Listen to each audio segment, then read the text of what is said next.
So upcycling is pretty much when you get something used, right? Like or something that it's made to be something else, and then you recycle. And I guess it's called. And I'm making that up. I think it's like that. I didn't research, but I think it's because when you upcycle, then you make it back up, right? You bring it up again. So you make something new from something old, and I love that. And so what are the reasons, right, that we do that? There are many reasons. I suppose the most important one is the sustainability, right? Because there's a lot of trash. You're probably aware of the trash problem that we have, especially in America. And so we try to repurpose stuff, so we save some of that, right? Unfortunately, we don't have hands enough to make so much from discarded stuff, because I think, and this is I've done that research, you can research as well. It's only like 15% of what is discarded is recycled, or at least goes to thrift stores. Most of the stuff go to trash, right? Companies just burn clothes. You know how the fashion industry works. They will make a bunch of stuff, because you never know. And that's why I don't like to do production a lot, because you never know what people are going to buy. And you just do they do like thousands of one style. And then if that doesn't sell by the end of the season, or now it's fast fashion, it's not even the season, right? It's at the end of the month, they go and burn everything, or they get rid of everything, and it goes to landfill, or goes to it's just like a terrible thing. So I think that's the most important reason why we upcycle. But that wouldn't be a personal thing, right? Like, it's not like if I'm upcycling, I'm doing a collective thing. If you're conscious of the collective, great. The community, the country, the world, awesome. But not everyone is. And then, so I want to tell you the personal reasons you can have that are very helpful too. So then you get excited about it and start upcycling, and let's do the movement of like recycling things, reusing. We don't need everything new and stuff. Okay. One reason is the creativity. It really sparkles creativity, and you can notice that even my designs, when I post on Instagram something that I made, and I'm going to show you a few of them today, people love it. Okay, they absolutely love, because they are so amazed by how I turned something weird into something new, something that was trash, and then as a new piece. And I've been doing this for a long time, and people really appreciate that. So it sparkles the client creativity, it sparkles the viewer, it sparkles your creativity, because it's a variety of things, right? It's not just one thing that you have to work with, like one fabric. No, there's a lot of stuff, and that makes you thinking. It gets your creativity going. So I think that, at least to me, that's what I like the most, because I really can, I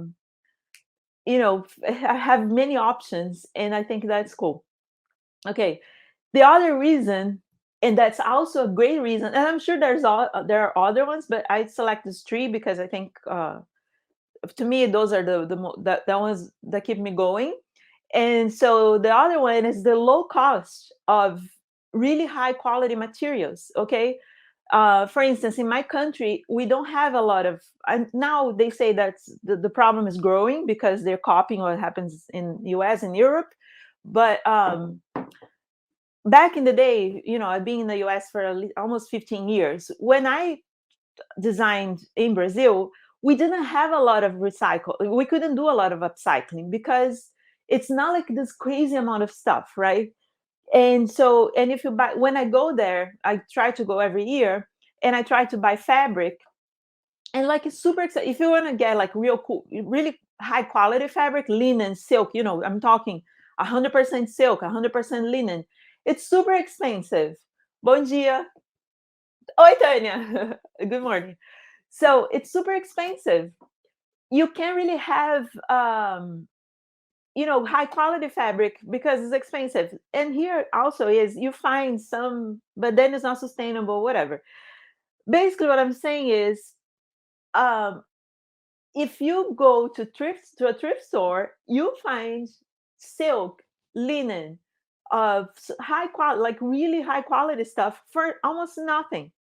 And that is like a gift. And I think this is going to end at some point, maybe not in our lifetime, but it's not gonna, it's so crazy how, like, here nearby there's a store that you go, there's a basement sale, and it's like, I think $2 or $1 per bag. So you fill about, you probably have seen that in thrift stores, right? You fill up a bag with clothing and it's $2.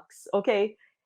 And I always find silk stuff. I always find linen, and it's, you see shirts there that it costs over $100 new, but then people buy it, they trash it, goes to the thrift store, and the thrift store can't handle so much material, so they put everything on sale and they try to sell as cheap as possible so people buy and they get rid of it. Pretty much, we're trying to get rid of stuff. You can see, you can go to, like, if you walk by thrift stores nowadays, you see people are like throwing things. They go at night and they throw things there because they want to get rid of it. And in the middle of those stuff, especially in large cities, Boston, New York, Los Angeles. Los Angeles is crazy, the thrifting there. You find, like, because people are into fashion, you find things that I couldn't even, tell. Even here, we found like this Kenzo coat. Rob found the other day a Kenzo jacket, a vintage Kenzo piece. It is, like a Salvation Army, random, like, so you never know what you can find.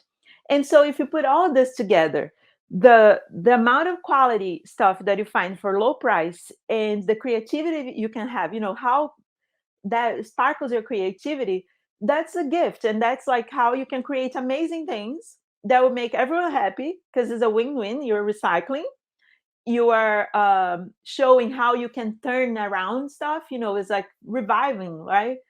Just like how you renovate a house, or like, I know people are into upcycling furniture, and it's amazing because there are things that could be in the trash, or no, you make it back.